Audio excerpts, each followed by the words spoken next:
নমস্কার। আমি এই গার্ডেনিংয়ের কাজ ছাড়াও আরও কিছু কাজ করি। যেমন এই যে যন্ত্রপাতিগুলো দেখছেন, এগুলো সব আমার নিজের হাতে তৈরি। এগুলো কোনো কোনো যন্ত্র আমাদের গার্ডেনিংয়ের কাজে ব্যবহার হয়, আবার কোনো কোনো যন্ত্র আমার স্কাল্পচারের কাজে ব্যবহার হয়। এটা কামারশালা।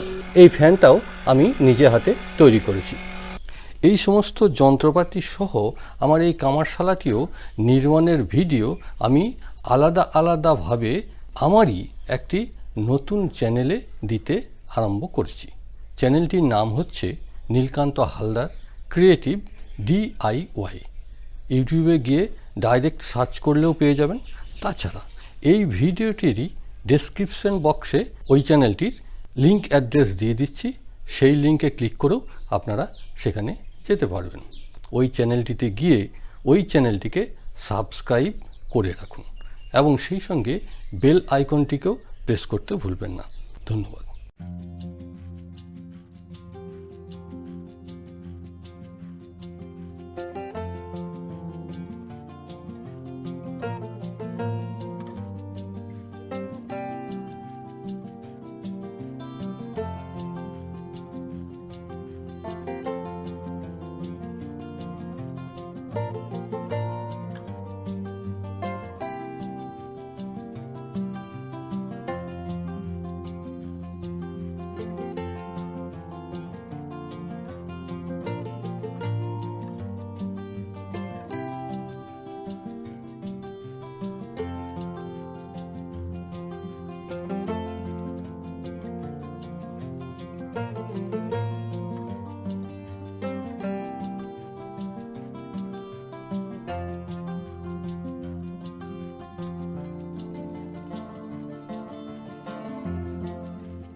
আপাতত এই জায়গার মানে এই সায়নগুলো যাতে খুব জলদি শুকিয়ে না যায় তার জন্যে এই টিউবের আকারে পলিথিন, এগুলো গোটাটাই লম্বা ছিল, একটা সাইড বেঁধে দিয়েছি এরকম উপর দিকটা, এই বাঁধা দিকটা উপর দিকে রেখে এটাকে এখানে পরিয়ে দেবো।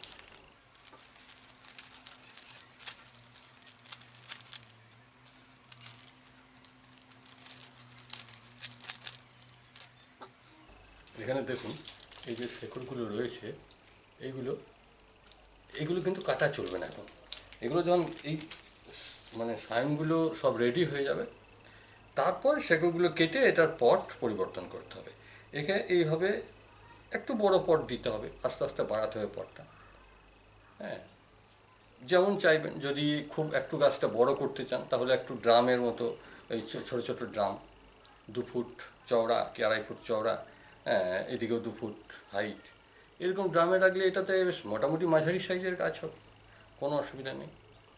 এইভাবে সাধারণত জোর কলম করা হয়। অনেক সময় মিস্টেক হয়, মানে আমি এই যে দুটো করলাম এটা যে একবারে মিস্টেক হবে না তারও কোনো মানে কথা নয়, কারণ পদ্ধতিটা এইটাই, মেন পদ্ধতিটা হচ্ছে এইটাই। ভালো করে ছুরিটাকে শোধন করতে হবে, যে পলিথিনগুলো ব্যবহার করা হয়েছে সেগুলোকে দরকার হলে শোধন করে নিতে হবে। হ্যাঁ, সব কিছুকে শোধন করে কোনো রকম যেন জার্ম এর মধ্যে না যায়। আর নিয়ম হচ্ছে এর ময়েশ্চারটাকে বেরোতে দিলে চলবে না। এটা যতদিন না এই মানে এটা জয়েন্টটা সেট হওয়ার পর যতদিন না 2-4টা ওই যে কলিগুলো দেখা যাচ্ছে বা না থাকলেও কলি বেরিয়ে আসবে, ওইগুলো বেরিয়ে আসে। আর নিচেতে মানে ততদিন এইটাকে রাখতে হবে, যতদিন ওই কলিগুলো বেরিয়ে আসছে ততদিন এই পলিথিনটাকে রেখে দিতে হবে। তারপর যখন মনে হবে যে হ্যাঁ এটা সেট হয়ে গেছে তখন এগুলোকে খুলে দিলেই হবে। তারপর আস্তে আস্তে ছাওয়ার থেকে রোদে নিয়ে আসতে হবে, একবারে ঝট করে রোদে নিয়ে এলে কিন্তু এগুলো মারা যাবে। এটা সিস্টেমেটিক চলতে হবে। হ্যাঁ, তারপর থেকে আপনারা এখানে কাজ করুন। আর এখন গোড়াতে জলটা কম দেবেন তুলনামূলক, মানে প্রচুর জল এখন দেওয়ার দরকার নেই। মোটামুটি মাটিটা ভিজে রাখতে হবে, মাটি শুকিয়ে গেলে কিন্তু হবে না, কিন্তু সেই অতিরিক্ত জল যেন না হয়। এখানে ধরুন কলি বেরোতে শুরু করেছে, এটার কলি বেরোতে শুরু করেছে, এটা ধরুন এই যে গোড়াতে যে এই কলিগুলো বেরিয়ে আসছে না, এগুলোকে ভেঙে দিতে হবে আপাতত। এখনও এটা ঢাকা দিয়েই রাখতে হবে। ভেতরে দেখুন ময়েশ্চারটা এখানে জলীয় বাষ্পর আকারে আছে, সেটা জমা হয়ে আছে, এই ময়েশ্চারটাকে ধরে রাখতে হয়। আজ 10ই আগস্ট, মানে 15 প্রায় 20-25টা দিন হয়ে গেল। আমরা বলে থাকি 1 মাসের মধ্যে মোটামুটি সেটিং হয়ে যায়। তারপর আরও অপেক্ষা করতে কিছুদিন সেটিং হওয়ার জন্য, কারণ এইগুলো 1 মাস পরে এটা খুলে দিলে হবে না। এটাতেও দেখুন পলিথিন বাঁধা আছে, এটাতেও বাঁধা আছে। এবার দেখুন উপরের অংশটা দেখুন, এই যে এগুলো কিন্তু দেখুন কলি বেরোতে শুরু হয়ে গেছে, দেখি বুঝতে পারছেন। আবার এইটা দেখুন, এটাও কলি বেরোতে শুরু করেছে কিন্তু এর মতো গ্রোথ হয়নি। এই কলিগুলোকে ভেঙে দিচ্ছি, তা সত্ত্বেও প্রচুর বেরিয়ে যাচ্ছে। দীর্ঘদিন এই কাজ করার ফলে আমার যেটা অভিজ্ঞতা সেটা আমি দেখেছি, যদি দেখা যায় যে এটা লাগানোর পরে এখানে প্রচুর ডালপালা বেরিয়ে গেল তাহলে সেক্ষেত্রে এই কলিটা মারা যায়। মানে এখানে ওরা খাবার সাধারণত সাপ্লাই করে না তখন, কিন্তু যখন এরা বুঝতে পারে যে আমার এই দিকে গ্রোথ হওয়ার মতো কোনো পজিশন নেই, তখন অটোমেটিক্যালি এই ট্যাঙ্কটাকে খাবার এই মানে এই শাখাটাকে খাবার পাঠাতে থাকে। বা শুধু খাবার না, বিভিন্ন রসদ বলতে পারি। আরও জলদি খাবার তৈরি করার প্রয়োজন সেই অনুযায়ী এই পাতা ছাড়তে আরম্ভ করবে, যেমন এটা করেছে। এখন ব্যাপারটা হচ্ছে এইরকম কলি বেরোলে সঙ্গে সঙ্গে মানে একটু যখন বড় হবে বা একদম গোড়ার থেকে এভাবে ভেঙে দেবে, বড় হতে দেওয়া চলবে না। এখন এখানে 2টো প্রজাতি দিয়েছি, আমি আজকে ভাবছি আরেকটা প্রজাতি জয়েন্ট করবো এখানে। সেটা হচ্ছে হ্যাঁ, এখানে 2টো জাত লাগানো হয়, 2টো প্রজাতি। এটা হচ্ছে হিমসাগর। হ্যাঁ,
এবারে এরকম একটা পলিথিন দিয়ে এটাকে আমি কভার করে রাখবো। এটা এইগুলোকে ঢাকা দিয়েছিলাম সেই পলিথিনগুলো। হ্যাঁ, এটা একটু ছোট হলেও হতো, তো এখন এটাই রয়েছে আপাতত, এটা দিয়ে দিই, অসুবিধা নেই। মোটামুটি একটু কলি বেরোনো পর্যন্ত এটা ঢাকা রাখতে হবে।